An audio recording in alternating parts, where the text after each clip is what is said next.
अस्सलाम दोस्तों, इन शर्मी मौजूद वक्त में कुछ हमने ले लेना। 22 अगस्त को इस्लामाबाद में पाकिस्तान तहरीके इंसाफ का जलसा मंसूख क्यों हुआ, कहानी खुल गई है जनाब सामने और सारी की सारी हकीकत न सिर्फ मंजर आम पर आने जा रही है बल्कि इसके अंदर कुछ ऐसे किरदार भी आपके सामने आएंगे जो न सिर्फ चौंका देने वाले होंगे बल्कि उनका करैक्टर और उनकी तरफ से इस जलसे को मंसूख कराने के लिए तगोदो यकीनी तौर पर आपके लिए बहुत ही ज्यादा दिलचस्पी होकर बारिश होगी। क्योंकि जैसे ही ये खबर सामने आई थी कि जनाब पाकिस्तान तहरीक इंसाफ का तरनौल में होने वाला जलसा जिसके लिए बहुत ज्यादा हाइप को क्रिएट किया गया था वो अब मंसूख हो गया है और अब उसके लिए तमाम तर उम्मीदें जो है वो 8 सितंबर के जलसे के लिए लगा दी गई हैं। उसके लिए मुख्तलिफ जो आरा थी वो सामने भी आ रही थी और इस मामले को लेकर खुद पाकिस्तान तहरीके इंसाफ के अंदर ना सिर्फ एक बहुत बड़ा क्राइसिस डेवलप हो गया था बल्कि इमरान खान की हमशीरा मोहतरमा अलीमा खान साहिबा ने बरमला इस बात का जो सब मलबा है वो पीटीआई की लीडरशिप खासतौर पर बैरिस्टर गौर खान और आजम सवाती के ऊपर डाल दिया था और इस हवाले से उनकी जो पाकिस्तान तहरीके इंसाफ के व्हाट्सएप ग्रुप्स में किए जाने वाले वॉइस मैसेज ने भी जो है बहुत ज्यादा थरथली मचाई दी। अब इस सूरत हाल में ये बात सामने आ चुकी है, कहानी खुल चुकी है कि किसने आधी रात को इमरान खान को जगाया, इमरान खान को कहां लेकर जाया गया, किससे बात कराई गई। आजम खान और बैरिस्टर गौहर सुबह 7 बजे अडयाला जेल किसके कहने पर आए। इंपॉर्टेंट सूरत हाल है और इंपॉर्टेंट इंकशाफात हैं जो यकीनी तौर पर आपके लिए भी बहुत ही ज्यादा दिलचस्पी का सबब होंगे। अहम तरीन जराए ने इस बात का इंकशाफ किया है कि 21 और 22 अगस्त को कुछ डेवलपमेंट्स हुई थी और चूंकि ये खबर बहुत ही ज्यादा जो है वो उसको अंडर प्ले किया गया था। इस्लामाबाद के अंदर मजहबी जमात से ताल्लुक रखने वाले लोगों के इज्तिमा किए और उनके सुप्रीम कोर्ट ऑफ पाकिस्तान की बिल्डिंग के बाहर जमा होने पर, तमाम रुकावटों को हटा देने पर और इस सारे सिनेरियो के अंदर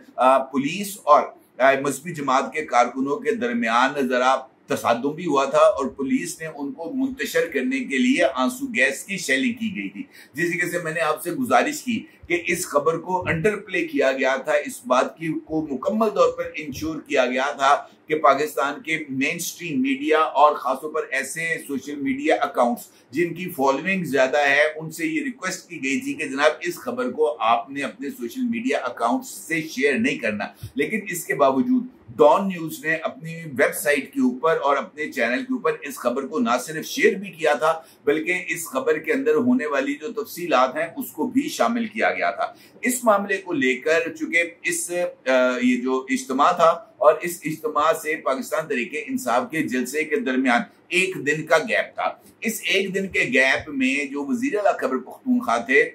जनाब अली अमीन गंडापुर, उनके बारे में ये इतला है कि इस तसादुम के अगले दिन अली अमीन गंडापुर खुसूसी तौर पर वो आए थे इस्लामाबाद और इस्लामाबाद आकर उन्होंने यहाँ पर अहम तरीन शख्सियत के साथ जो कि इस्टेब्लिशमेंट से वाबस्ता हैं यकीनी तौर पर उनके साथ राब्ता करने की और उनसे बातचीत करने की कोशिश की थी। और ये पाकिस्तान तहरीके इंसाफ थी जिसने इस्टेब्लिशमेंट के साथ राब्ता किया था। ये तासुर कायम करने की ये जो कोशिश की जा रही है कि इस्टेब्लिशमेंट एकदम हथल बसल में आ गई थी, इस्टेब्लिशमेंट जनाब बहुत ही ज्यादा दबाव का शिकार हो गई थी कि हो सुप्रीम कोर्ट ऑफ पाकिस्तान के बाहर जनाब मजहबी जमात के कारकुन मौजूद हैं, तरनौल में जनाब पाकिस्तान तहरीके इंसाफ के कारकुनान मौजूद हैं और इस दौरान अगर मोटरवे और जीटी रोड के ऊपर मजहबी जमात और पीटीआई वाले आमने सामने आ जाएंगे तो थरथली मच जाएगी, ऐसी तैसी फिट जाएगी, तलड़ियां उत्ते हो जाएंगी, तलियां थल्लड़े हो जाएंगी। इस तरह का कोई माहौल को क्रिएट करने की कोशिश की गई थी और ये बात का मलबा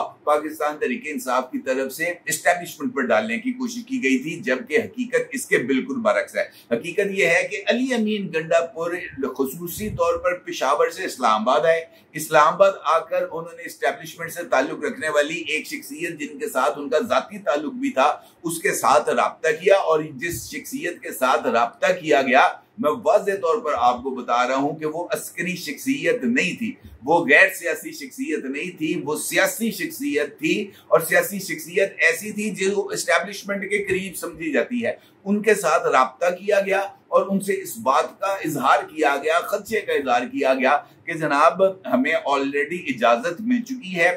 जो है इस्लामाबाद हाई कोर्ट से और उसके तहत हम जलसा करने आ रहे हैं। जलसा करने के लिए आने पर हमें किसी तरह की कोई रोक टोक नहीं है। अलबत्ता हमारा ये मानना है खैबर पख्तूनख्वा की गवर्नमेंट का और पाकिस्तान तहरीक इंसाफ खैबर पख्तूनख्वा और पाकिस्तान तहरीक इंसाफ से ताल्लुक रखने वाली लीडरशिप का ये मानना है कि अगर ऐसी सिचुएशन के अंदर जब हमें नहीं पता कि सुप्रीम कोर्ट ऑफ पाकिस्तान का मुबारक सानी केस के अंदर कौन सा फैसला आता है, क्या सुप्रीम कोर्ट तमाम के तमाम ये जो मुतनाज़ा पैराग्राफ्स हैं इनको हज़फ करती है नहीं करती, क्योंकि उस वक्त तो फैसला नहीं आया था, उस वक्त तो समाअत नहीं हुई थी। लिहाजा इस चक्कर के अंदर अगर हम इस्लामाबाद आ रहे हों और वहां पर सुप्रीम कोर्ट ऑफ पाकिस्तान का जो फैसला है वो बरकरार रहे और सुप्रीम कोर्ट ये कहे जनाब कि हमने अपने फैसले पर नजर सानी नहीं करनी, तो ये एक ऐसा मामला होगा जो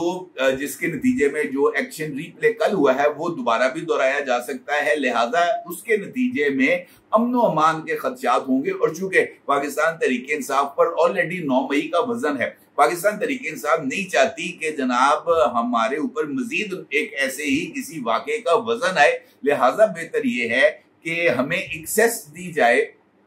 जनाब इमरान अहमद खान न्याजी हाल मुकीम अडयाला जेल तक, ताकि हम उनको इस बात पर कायल कर सकें कि जनाब ये जो जलसा है इसको मुलतवी कर दिया जाए। उस सियासी शख्सियत ने अली अमीन गंडापुर की इस दरखास्त पर वादा किया कि वो इस्टेब्लिशमेंट के मुतल्लिका शख्सियात के साथ रब्ता करेंगे, और चूंकि इस्टेब्लिशमेंट की इस्टेब्लिशमेंट से वाबस्ता एक शख्सियत पाकिस्तान में मौजूद नहीं है, वो पाकिस्तान से बाहर बैरून मुल्क दौरे पर है, शायद बरतानिया में है, और दूसरी शख्सियत चूंकि बहुत ही ज्यादा मसरूफ रहती है लिहाजा उनके साथ रब्ता हो नहीं सकता था। कोशिश की गई, जिस वक्त रब्ता हुआ उस वक्त ये बात उनको बताई गई, और उस वक्त ऑलमोस्ट जो रात के 10-11 बजे का टाइम था जब ये रब्ता हुआ, उनको अली अमीन गंडापुर की रिजर्वेशन से आगाह किया गया और उनसे पूछा गया कि जनाब आपकी इस बारे में क्या राय है। उनका ये कहना था कि अली अमीन गंडापुर ने एक अच्छी बात कही है, जिम्मेदारी वाली बात की है, बेहतर है कि अगर पाकिस्तान तहरीक इंसाफ अपने इस इज्तिमा को कॉल ऑफ कर दे तो उनको अगली तारीख पर अकोमोडेट किया जा सकता है गुडविल जेस्चर के तौर पर। जिस पर उनसे कहा गया कि अली अमीन गंडापुर का ये कहना है कि जनाब हमें इमरान खान तक एक्सेस दी जाए। दूसरी तरफ से जवाब आया कि अली अमीन गंडापुर खुद खैबर पख्तूनख्वा के प्रेसिडेंट भी हैं और वजीर आला भी हैं, वो खुद अपनी पार्टी के अंदर इस हवाले से चीजों को क्रिएट करें। खैर किस्सा मुख्तसर, कटिंग लॉन्ग स्टोरी शॉर्ट, इस बात पर इत्तफाक हो गया कि जनाब इमरान खान का राब्ता कराया जाए, और फिर इस हवाले से अडयाला जेल के सुपरिटेंडेंट को भी आगाह किया गया। वो भी रात को तकरीबन 11 बजे के करीब पहुंचे अपने ऑफिस। इमरान खान साहब को उनके बैरिक से उठाया गया, जगाया गया, उनको सुपरिटेंडेंट के ऑफिस लाया गया और वहां पर अली अमीन गंडापुर साहब के साथ फोन के ऊपर उनका राब्ता कराया गया। और दिलचस्प बात यह है कि इमरान खान ने अली अमीन गंडापुर की बात को तस्लीम करने से इनकार कर दिया था। इमरान खान ने कहा कि मुझे पता है कि तुम जो है ना गुड बॉय बनने के चक्कर में हो, अच्छे बच्चे बनने के चक्कर में हो, लिहाजा जब तक आजम स्वाति या बैरिस्टर गौहर नहीं आएंगे और उनके मैं तमाम चीजों का इनपुट नहीं लूंगा, उस वक्त तक जनाब ये जो एहतजाज है ये कॉल ऑफ नहीं किया जाएगा। फिर उसके बाद अली अमीन की तरफ से बैरिस्टर गौहर और आजम स्वाति के साथ राब्ता किया गया, दोनों को तैयार किया गया। 7 बजे उनकी इमरान खान के साथ अडयाला जेल में मुलाकात कराई गई, और यही वजह है कि राना सनाउल्लाह साहब ने भी इस हवाले मीडिया के साथ गुफ्तगू करते हुए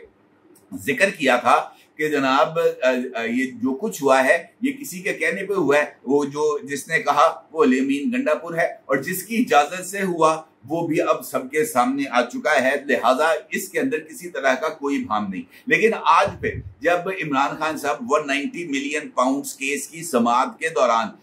जेल में मौजूद थे, समाअत हो रही थी, समाअत के बाद इमरान खान साहब ने मीडिया के साथ इंटरेक्शन किया, वहां पर इमरान खान साहब की तरफ से ऐसा जेस्चर दिया गया एक जर्नलिस्ट के सवाल के जवाब में कि जनाब उनसे पूछा गया कि जनाब आपके साथ आधी रात को राब्ता किसने किया था, किसने राब्ता कराया था, तो इमरान खान साहब ने पुरस्कार मुस्कुराहट से ये जेस्चर देने की कोशिश की कि जनाब मेरे साथ तो राब्ते होते रहते हैं, और फिर उन्होंने इस बात को इस तरह ट्रीट करने की कोशिश की कि जब भी इस्टेब्लिशमेंट के साथ राब्ता होता है मुस्लिम लीग नून जो है वो 9 मई का मामले को उठा देती है। हालांकि इस वक्त तो मुस्लिम लीग नून की तरफ से 9 मई का कोई भी वाकया उठाया ही नहीं गया। इमरान खान साहब खुद 9 मई के वाकयात को उठा रहे हैं, या उनके चहीते जनाब फैज हमीद साहब इस मामले को लेकर जो इस वक्त सरगर्म है। हाँ, ये जरूर है कि कि इमरान खान साहब ने उस सोर्स का जिसने ये कहा था कि जनाब इमरान खान कौन होता है ये बात करने वाला कि उसका मीडिया ट्रायल, उसका जो है वो ट्रायल जो है वो मिलिट्री कोर्ट में होगा या ओपन कोर्ट में होगा,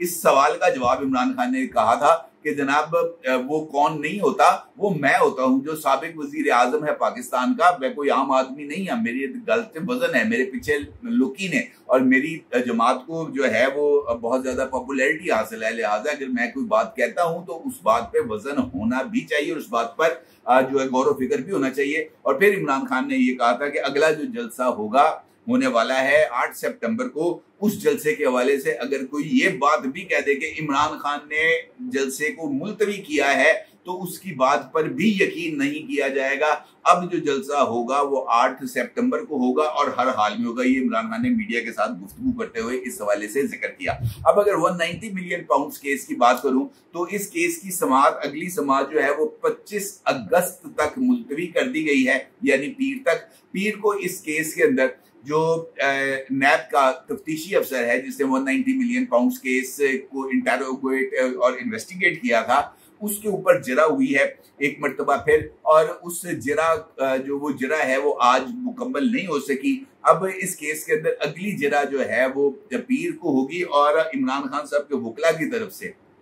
आज फिर इस बात का इजहार किया गया कि जनाब हमने गवाह पेश करने हैं और हमारी तरफ से गवाहों की लिस्ट पेश की जाएगी। जज साहब की तरफ से भी और नैब के वकला की तरफ से भी कहा गया कि जनाब केस अब इख्तितामी मराहल के करीब है। इस मौके पर इमरान खान साहब बार बार इस बात का तासुर दे रहे हैं और वो कोशिश कर रहे हैं कि इसको डिलेइंग टैक्टिस से इस्तेमाल किया जाए, लेकिन ये डिलेइंग टैक्टिस चलने वाले नहीं है। इमरान खान साहब अगर ये चाहते हैं कि उनकी तरफ से जो गवाह हैं वो यहाँ पर पेश किए जाएं तो इमरान खान साहब और उनकी लीगल टीम आज ही उन गवाहों के नामों को अदालत के रूबरू पेश करे ताकि उन गवाहों को भी पीर वाले दिन अदालत के रूबरू तलब किया जाए और उनकी गवाही को रिकॉर्ड किया जाए ताकि पीर और मंगल 1-2 दिन लगा के गवाहियां रिकॉर्ड हो जाएं, जरा हो जाए, मामला इख्तिताम पजीर हो जाए। लेकिन एक मरतबा पे इमरान खान साहब की लीगल टीम की तरफ से इस बात का इजहार किया गया कि जनाब हमने तो अभी अपनी ये जो गवाहों के नाम हैं ये हमारी तरफ से अभी सामने नहीं आएंगे, क्योंकि अगर आज हमने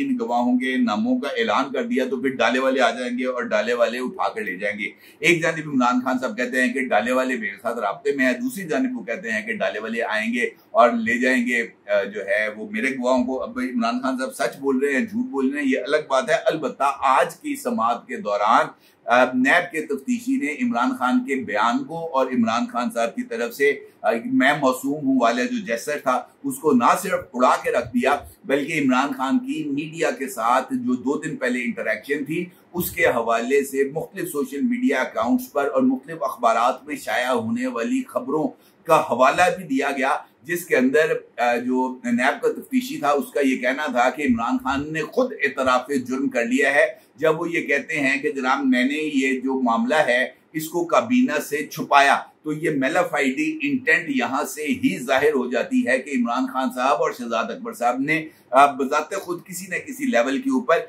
इस हवाले से मलिक जो रियाज है इसके साथ कोई ना कोई डील की थी, जिसके नतीजे में चोरी शुदा पैसा हुकूमत पाकिस्तान के खजाने में आने की बजाय मलिक रियाज के अकाउंट में गया, जहां से उसने सुप्रीम कोर्ट का जुर्माना जो है वो पे किया और इसके एवज इमरान खान साहब को जमीनें मिली। ये उसके साथ उसका ये मानना भी था नैब के तफ्तीशी का कि इमरान खान खुद ये बात कहते हैं कि जनाब हमने इस बात की तस्दीक नहीं की कि पाकिस्तान में ये जो 190 मिलियन पाउंड्स आ रहे हैं ये इल गॉटन मनी रिकवर की गई है बरतानिया से, और इसके हवाले से हमने सिर्फ मलिक रियाज ने जो कहा उस पर यकीन कर लिया। ये भी इसी बात का सबूत है कि मलिक रियाज जैसे शख्स के बयान पर या उसके तरफ से दी गई वर्बल और निजी महफिल में कोई यकीन दहानी को जो कि ऑफिशियल नहीं थी उस पर एतबार करके मलिक रियाज साहब को 190 मिलियन पाउंड्स गिफ्ट किए गए, तो ये भी एक इतराफ जुर्म के ही मिस्दाक है। अलबत्ता इमरान खान साहब के वकला का ये कहना था कि इमरान खान साहब की जो बात है उसको तोड़ मड़ोड़ कर पेश किया गया है। अब ये जो तोड़ मड़ोड़ कर इमरान खान साहब की मीडिया पर होने वाली गुफ्तगू और फिर जनाब अदालत में होने वाली गुफ्तगू, दोनों के अंदर जो फर्क है वो अब ना सिर्फ बहुत ही ज्यादा वाज़ेह हो गया है, बल्कि ये जो 2 अमली है इसके आगे भी कोई ना कोई सद्जवाब होना चाहिए। 190 मिलियन पाउंड्स केस के अंदर इमरान खान साहब का इतराफ जुर्म और उस इतराफ जुर्म के हवाले से मीडिया रिपोर्टिंग खुद इमरान खान के लिए एक बहुत बड़ी दलदल साबित होने जा रही है, अगर इमरान खान समझे तो। अपने जरूर कीजिएगा। आपको बहुत